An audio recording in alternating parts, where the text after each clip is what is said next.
Welcome and thank you for coming to our presentation on Kendall Yards and more. As Ruby said, I'm Dave Duncan.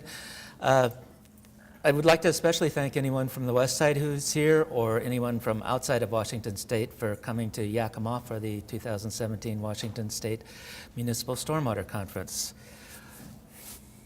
Washington is not the evergreen state that is advertised on our license plates. The Cascade Mountain Range divides Washington into an east side and a west side.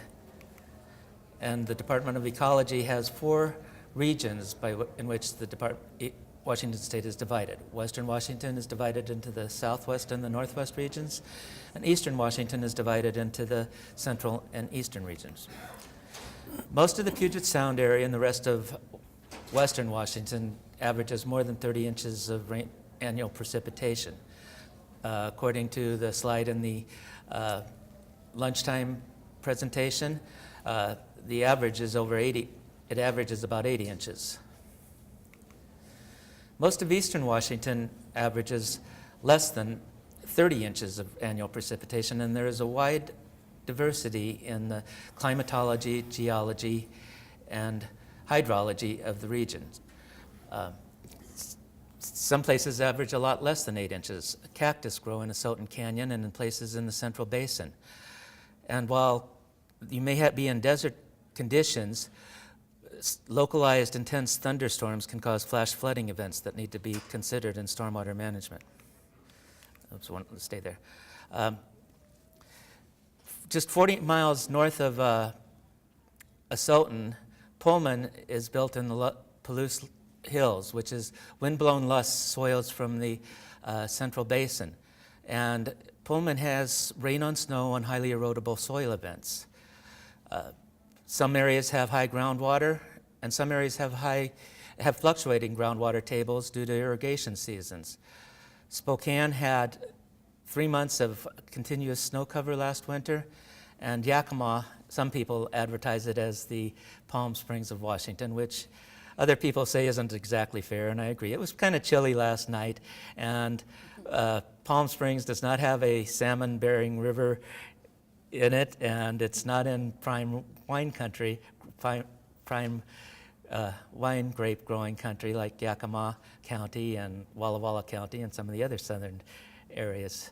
So aside from that, there's a large variation in population density, economic conditions, and cultural backgrounds. And that includes a large Spanish-speaking population that needs to be addressed in our education and outreach programs. Geologically, the area is largely covered by basalt flows, and the Ice Age had a tremendous impact on the topography of eastern Washington. During the Ice Age, the Cordilleran ice sheet came down from Canada and covered parts of Washington, Idaho, and Montana.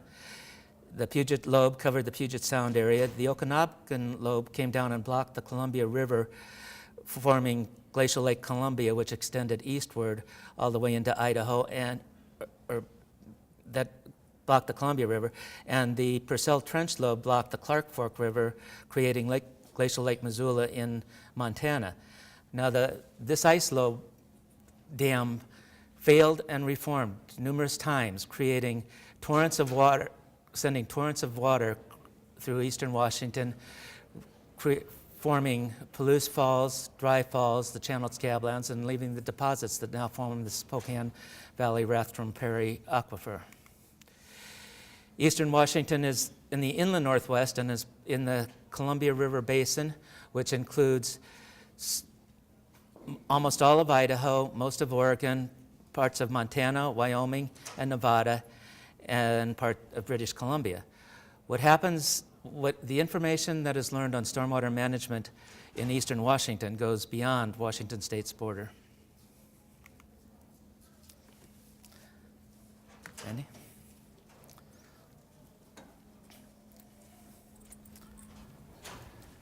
Hello, I'm Brandy Reynecke, and as Ruby said, I am the Municipal Stormwater Grants and Loans Project Manager for Central and Eastern Washington. I am relatively new to stormwater. I've only been in stormwater for about a year. And so when I was asked to present on stormwater treatment challenges in Eastern Washington, I wasn't really sure what to say. So I reached out to the people that I work with in the community to find out what kind of challenges they face, and I got an incredible response. And that's what I'll discuss today.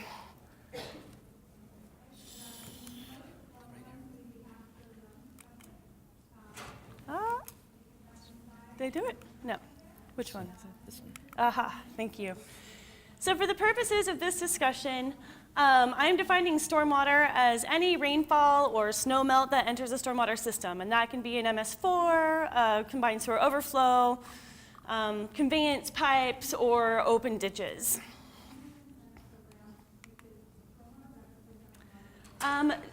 Stormwater picks up and transports a lot of pollutants. It picks up pollutants from yards, roads, industrial areas, commercial areas, and so on. And traditionally, it has been discharged directly to surface waters and groundwaters. I don't know where the little, should have practiced with this. There we go, laser pointer. This picture is a picture of a storm drain in Spokane. And as you can see, there's a lot of debris and sediment that flows into it. And the little placard here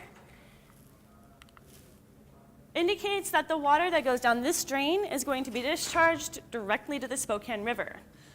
Years and years of discharging polluted stormwater directly to water bodies has significantly reduced water quality and reduced the amount of available habitat for fish, plants, insects, and even has a negative impact on our drinking water. So there are many ways, many approaches to treating stormwater. Basically, stormwater treatment is just removing pollutants prior to discharge. This is a picture of a series of bioretention swales in Spokane. There are many approaches that use mechanical means to remove pollutants, such as cartridge filtration systems, sand filter systems, hydrodynamic separators, and these are referred to as gray infrastructure. There are also approaches that utilize natural processes to capture, collect, and treat stormwater at the source, like this very interesting little bio-infiltration pit. Approaches that use natural processes are often referred to as low-impact development, or LID, also known as green infrastructure. Oh, there's that picture again, too. The basic premise of LID is to mimic natural processes to the best of our ability to capture and treat stormwater at its source, to remove pollutants and to control flow. Some of the approaches include dispersion, bioinfiltration and bioretention, infiltration as with permeable pavers, and through the use of plants, specifically trees, to capture and uptake stormwater. LID comes with some challenges. So there are a lot of general challenges. In general, costs of materials, costs of installation, and costs of maintenance of LID BMPs can be a challenge. Finding experienced consultants to design LID, finding experienced contractors to install it, and having experienced maintenance crews to maintain them can often be a challenge. Plants tend to be very challenging. Species selection and keeping them alive and keeping them well maintained so that weeds don't take over. And often space is an issue. All of my projects that I help manage are retrofit projects. So LID is being implemented in an already built environment, and oftentimes finding enough space to treat the whole area can be difficult. So these are general issues that people face when utilizing LID, but we're here to talk about Eastern Washington specifically and what makes Eastern Washington so special. So what I have found is that Eastern Washington is special because it's very large. Eastern Washington comprises about 2/3 of the entire area of Washington state, and it is highly variable in climate, geography and geology, logistics, which is access to materials and experienced consultants and contractors, as well as education and attitude. And that's the education and attitude of municipalities, consultants, contractors, construction crews, general public, etc. Everybody who is involved in or affected by stormwater. So there is variation in annual precipitation in Eastern Washington, in temperature, and then also in the intensity and frequency of heavy rainfall events. This is a map that was taken from the LID manual for Eastern Washington. As you can see, it's got Eastern Washington separated into 4 climatic regions. Those regions are delineated based on average annual precipitation. There's also a lot of variability within each region. So region 1 here, at the westernmost edge on the Cascade Crest, they average about 92 inches of annual rainfall. And then just 20 miles down the hills, down the mountains there, it goes to about 16. So that's a pretty big drop in average annual precipitation. Region 2, it shows it's delineated between 16 inches and 12 to 14 inches, which isn't that big of a variation, but the average for the region is only 8. And there are some areas within that region where, as David said, they get maybe 4. So lots of variation in rainfall. And there's also a large variation in temperature range, which is evidenced by this plant hardiness zoning map from the USDA. And then we get a lot of thunderstorms. This picture could have been taken on any 4th of July I've ever experienced in Eastern Washington. So the intensity and the frequency of heavy rainfall events is really going to affect the sizing and the design of your LID BMPs. The geography and the geology in Eastern Washington is also highly variable, especially when it's compared to Western Washington. We've got mountains and rolling hills and basalt outcrops and mesas and plateaus and wide fertile river valleys. And all of these landscapes allude to the variation in the underlying geology, which is going to affect depth of soil to bedrock, depth of soil to groundwater, and permeability of native soils. We also, especially here in the central region, there's a lot of irrigated agriculture, which has had the effect of reversing the seasonal fluctuations, the natural seasonal fluctuations in high groundwater, which is very important to consider, especially if you're looking at infiltration. So logistics is another issue that I heard a lot about. Logistics being availability of materials, consultants and contractors, and I'm going to share some case studies here. So this is a project in East Wenatchee, where this is on the Valley Mall Parkway, where the idea was to completely retrofit this parking lot with 100% LID. They want to do porous asphalt in the driveways and parking stalls, and permeable pavers in the walkways, and then bioretention swells in between. However, their lowest bid came in at about $150,000 more than their engineer's estimate, so they had to go back to design. What they ended up doing was removing the permeable pavers and just installing traditional pavers. The facility still treated, the total area, but the availability and the cost of installing the permeable pavers was going to kind of do in their project. This is an example of a project in Pullman. This is the Neal Public Library and the South Street. Neal Public Library parking lot and the South Street parking lot. They used a variety of LED techniques, and so they faced a variety of challenges. In the Neal Public Library, they did permeable pavers in the parking stalls. There's a small bioretention swell here. In that area, they used a hydrodynamic separator, and then back in the trees here, there's a Filterra unit. The South Street parking lot, it's permeable pavers here, porous asphalt here, and then back here is a large bioretention swale.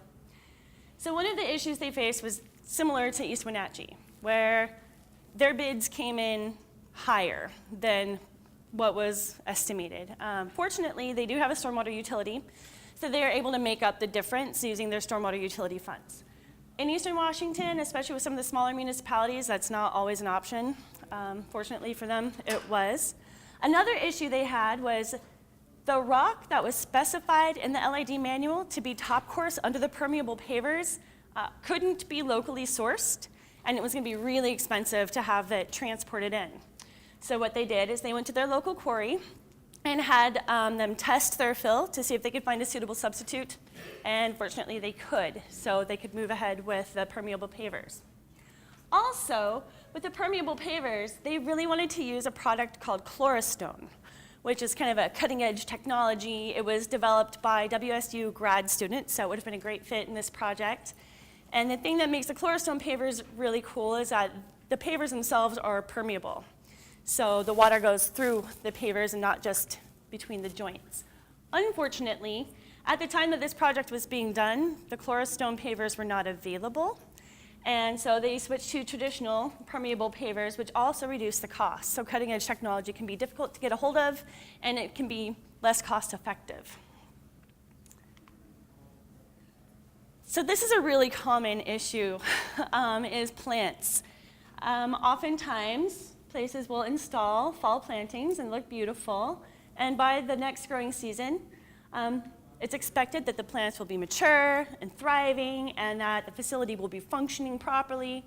But what actually happens is lots of weeds. And not only do they not function as well as the plantings were expected to, but they're not very attractive. There are a wide variety of solutions to this kind of problem. Some places, especially the really arid climates, hardscaping is often the solution that people turn to, but using a good mulch, or a Spokane County selects plants that will fill out, and they plant them close enough together so they will crowd out the weeds. So there are a lot of options to solve this kind of a problem. So education and attitude is a challenge, I think, that is faced by everybody, not just Eastern Washington, but I want to talk about it because I think it's really important. So in general, the general public is often unaware of what happens to stormwater once it goes down the drain. And a lot of people don't even think about it at all. It's just not on their radar. In Spokane, so this is a picture of the storm drain in Spokane again with a little placard that indicates where the water is going to go. And that's one public awareness approach. This is actually a new Vector sweeper truck in Walla Walla, where they put the public awareness message on the side of the truck, which I thought it was great because those trucks are out there, people see them, they have to go around them. This here says only rain down the drain and kind of looks like a little water bottle. And this has a storm drain with a little arrow pointing to this pretty lake, and it says drains here.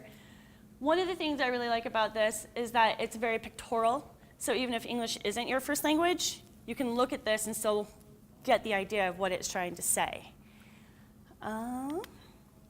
This is an example of a project in Richland where they were replacing conveyance pipes that discharged untreated stormwater directly to the Columbia River with infiltration trenches and dry wells.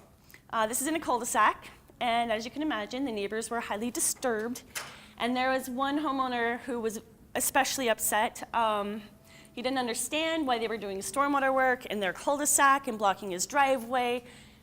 He emphatically exclaimed, "There has never been any flooding here. We don't have a stormwater issue." But when it was explained to him what they were doing and why they were doing it, his attitude completely changed. So just a little bit of information completely changed this person's attitude, and he was enthusiastically supportive after that. So these are construction projects. This one's in Spokane, and this one is in Pullman. And as you can see, there are two, they have BMPs in place to treat stormwater, however, they are not functioning. This one, they've let the silt fence collapse and not really maintaining it, so it's not functioning the way it's supposed to. I can just assume that that means that they either don't know why they have to have the BMPs, and so it's not important to them to maintain them because they don't understand, like, why do we even have to have this here? Or maybe they just don't care. I don't really know. My assumptions here. This is actually a detention pond that was designed to treat the stormwater from the finished project, but it was installed at the beginning of construction to treat the construction stormwater. Unfortunately, this design is not able to handle the sediment loading that comes from a construction project. So as a construction stormwater BMP, it does not function. And then when the project is done, this pond is going to be so heavily laden with sediments that it's probably not going to function very well as a BMP for the finished project. And I think just a little bit of education can change the attitudes of people and maybe get some more buy-in. overall, all of the challenges I've discussed are not insurmountable. And I think it will take some time to help rectify some of the issues, but through a concerted effort of all of those involved, I think that we can definitely get these challenges faced and be really good at implementing LID. So that's all I have to say about that. And now I get to be Cynthia Wall. Hello, welcome. So Cynthia wanted to talk about 2 projects in Spokane. The first project was an experimental project that was fraught with failure, but they're all learning or teachable moments. This is the West Broadway Surge project. So as you can see, it's the Spokane Urban Runoff Greenway Experiment. It was the very first green infrastructure, I think, ever done in Spokane. So they didn't have a lot of experience, and this is a trial by error, or a trial by fire, I guess. So the plan was, this is in a really low-income neighborhood. It's about 2 blocks, and it's mixed residential and commerce. They wanted to put in these big planter boxes with a variety of engineered media to see what media would do the best job at treating the stormwater. And they also put pervious concrete in around the planter boxes. One of the big concerns with these deep, big planter boxes was there's a tavern right next to one of them, and the tavern owner was really concerned that drunk people would fall into them and get hurt. Legitimate concern. They went forward with the project anyway. This is what they looked like after they were planted. Here is the pervious concrete, and then here's a drain, so the water comes down the street and then goes down through this little grate and into the planter box. Looks great when they were done. Here's a before and after picture. So this is a little house there before the planter box and after the planter box. One of the problems they ran into was plant theft. So low income and all these pretty plants up for grabs. Also, they didn't have a long-term maintenance plan. So the planter boxes that looked beautiful the first year, by the second, third, fourth year, were pretty weedy, had a lot of trash in them, not maintained. So that was lesson learned. You have to have a long-term maintenance plan for these. Another issue they had was the mix for the pervious concrete was a little wet. And so the fines settled at the bottom and the concrete didn't perk. Lesson learned, get your mix just right. And the timing of installation is important too, because it's very wet out, probably not going to be as effective. So those are some of the challenges she faced, or that Spokane had faced, that I already discussed. And the next project is the Kendall Yards Olmsted Brothers Green. So Kendall Yards is a new development in Spokane that's right along the Spokane River. This is a really old picture of Spokane, and I'm pretty sure the Maple Street Bridge is around here somewhere now. This is the Monroe Street Bridge, and this is sort of the western end of Riverfront Park. And Kendall Yards goes from Monroe Street Bridge all the way down to this big bend here in the river. And then the park, which is also a stormwater facility, is right here in the middle somewhere. So this is a conceptual drawing of the Kendall Yards development. The Broadway project is right about here, right in this area. So Kendall Yards is a really affluent, nice, fancy new neighborhood, and it is butted right up against, I think, the most economically depressed portion of Spokane. So there's a real line of disparity there, which I think is really interesting. The park is located about here. So Kendall Yards has mixed commerce and residential areas. And there's some pictures she had. There's a list of what these, I think she called this the nest, where there's a lot of music and art goes on there. There's the Centennial Trail, goes right along the front edge of Kendall Yards, right along here. So it's a really heavily used place, lots of walking, lots of biking. Kendall Yards was a brownfield site. So it used to have railroads all over it, the railway was taken out, and what was left was a big swath of contaminated soil. So this is after cleanup and in preparation of construction. Let's see if she had any more notes. Nope. This is the Olmsted Brothers Greenway Park. The whole park is a stormwater treatment facility, which is pretty cool. I don't have a lot of time left, so I'm just going to rush through here. There are some, this is the Chlorostone pavers that I talked about that Pullman couldn't use. They have 3 areas here where stormwater all gathers, bubbles up into this top chamber here, spills over into these other chambers, and then spills out to this engineered grassy infiltration swale. And this is it in action. A lot of the residents were concerned because the plants get covered in silt and mud, and were worried that they weren't going to survive it.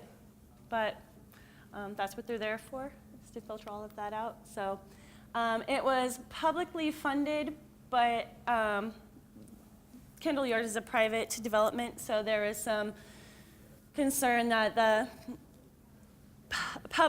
public funds were going to a private developer. And they had to have a memorandum of agreement and timing of everything.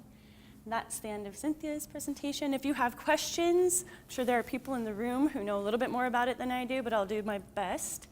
And up next is Shannon. Sorry, I took a lot of time. Which button do you push? This one here and that little arrow there. Okay. Hi, my name is Shannon Petrisor, and I am the Eastern Region Construction Stormwater Inspector. And I'm going to talk to you today about Riverfront Park, but I want to go back to that last slide because this is actually, if I can do this, how do I do this? That's how. This is actually a video of the Riverfront Park, and it kind of pans around and you can see the Kendall Yards location, and it was when the river was flowing really high this winter, and they shut the bridges down like 2 hours after I was out there taking this video. So it just gives you an idea of how the water was flowing this year.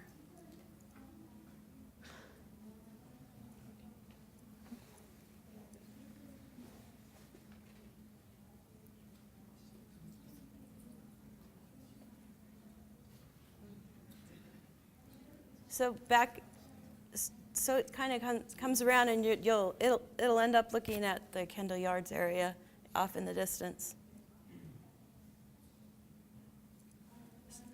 All right. Okay. All right, so I would first like to ask everyone here, how many people have ever been to Spokane? And while you were in Spokane, how many of you have visited Riverfront Park? Okay, that's good.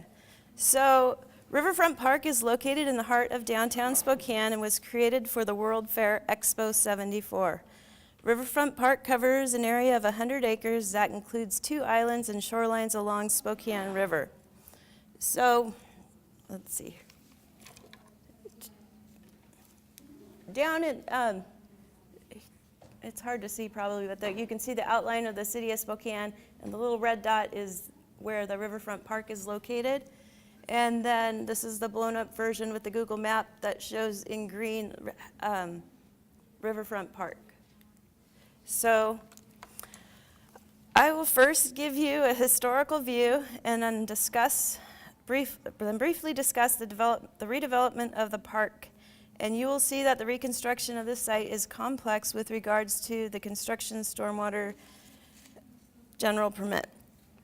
The photos I will share are from the Spokane City County Historical Preservation Office and the Spokesman Review newspaper, and my own photos. So the development at this location began in the 1880s. This included a lumber mill, shingle mill, ironworks factory, merchant shops, laundry services, opium dens, and brothels, to name a few. This area was devastated by a fire on August 4th, 1889, known as the Great Fire, and the Great Fire destroyed 32 blocks of the city's downtown, 3 of which were within the Riverfront Park footprint. The area within the footprint began to be rebuilt and residential properties constructed in the borders of the current Riverfront Park. In 1892, some residents were forced to move elsewhere when the Great Northern Railway began the construction of tracks along the shore of the Spokane River. So by 1910, there were over 1,000 residents and 40 businesses, warehouses, and factories near the river. And you can see in this photo in the 1900s that things are just beginning to be built along the river. So in 1914, the Union Passenger Depot was constructed. And if you look for this little yellow sun, it's right above the Union Passenger Depot and the clock tower. So pay attention to that because you'll see it a lot more. So 4 blocks within the Riverfront Park footprint were leveled for the construction of the depot and elevated tracks. And this area remained the hub of travel until the demolition for Expo 74. So these tracks are part of, they were in line with the Kendall Yards. So throughout the years, a wide range of businesses and industries occupied the surrounding blocks. And you can see in this photo there's lumber in part of the river, and then you have the elevated railroad tracks and our clock tower Union Passenger Station. And let's see. So in the 1950s, automobile use increased, leading to the demolition of several properties to create parking lots. As you can see, the Riverfront Park area had been a major industrial spot throughout the years. In 1960, a nonprofit association was formed for the beautification and restoration effort around the river. The Riverfront Park was constructed for Expo 74, and there's our clock tower, and our elevated railroad is right along here.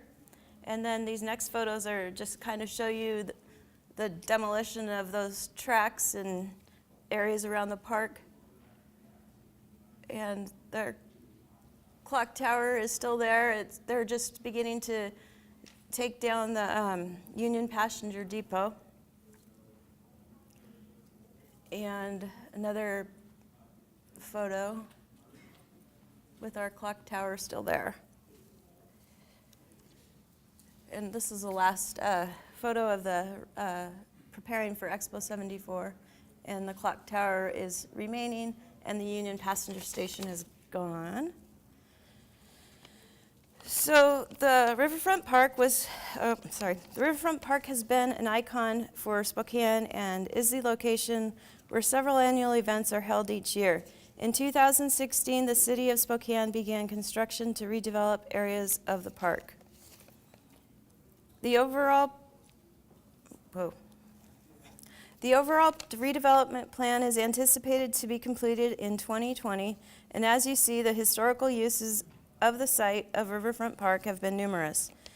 The City of Spokane had a geotechnical engineering evaluation and environmental site assessment for the site, including soil sampling for contaminants in the soil, and from the data collected, a soil management plan was developed. The City of Spokane and their environmental firm worked with Ecology's toxic cleanup program in preparation for work to be conducted. So the site is considered a voluntary cleanup site. Let's see, the City of Spokane applied for a construction stormwater permit for the entire site. Prior to beginning projects, the City of Spokane does a partial transfer of the construction stormwater permit to the contractor who is awarded that project. There are currently 3 contractors and 5 different construction stormwater permits issued for the park at this time. So due to the reported constituents of concern identified in the soil throughout the park and the potential to discharge stormwater and dewatering during construction activities, an administrative order had also been issued for each of these permits. So an administrative order is issued because the construction stormwater does not have water quality sampling or benchmarks for the known constituents of concern. And the construction stormwater requires compliance with the water quality standards for the surface water of Washington State. So the order establishes indicator levels that express a pollutant concentration used as a threshold below which a pollutant is considered unlikely to cause a water quality violation and above which it may. Indicator levels are derived from the freshwater toxic substance criteria and practical quantitation levels. So if you're curious about the constituents that we're concerned about at the Riverfront Park, here's a list of those that are in our administrative order. So the redevelopment of the Riverfront Park will involve placing an impermeable liner on areas where soil is disturbed, and depending on the amount of contamination of the soil, they will either remove the soil, they will have the opportunity to place the barrier on the soil with a foot of fresh, clean soil on top of it, and they will construct different ways to accommodate for the stormwater runoff at the park. So let's see. So not only does the Riverfront Park soil have the constituents of concern, but the Spokane River is listed for multiple impairments on the Washington State Water Quality Assessment. And Ecology is currently engaged in several different water quality improvement projects to restore the Spokane River to meet water quality standards. So our current construction, I wanted to show you this clock tower is still standing at the park. And I wanted to make sure that you knew where this was because I have another video here to show you. And this, where they're working right now, they're reconstructing the Howard Street Bridge, and they're moving the Loof Carousel, and they're building an ice ribbon feature in a portion of the park. So this will show you where the clock tower is still, and it's right next to the river, and it kind of pans over so you can see the current construction. A lot of it's in the river and on the sides of the river, and then they've got several different permits for this project. And here's just a still shot of the current construction taking place there. And this is a list of my references that I used for my slideshow. And lastly, I heard on the news lately that Spokane has a new slogan, and it's called Creative by Nature. So that's what I got for you. Good job.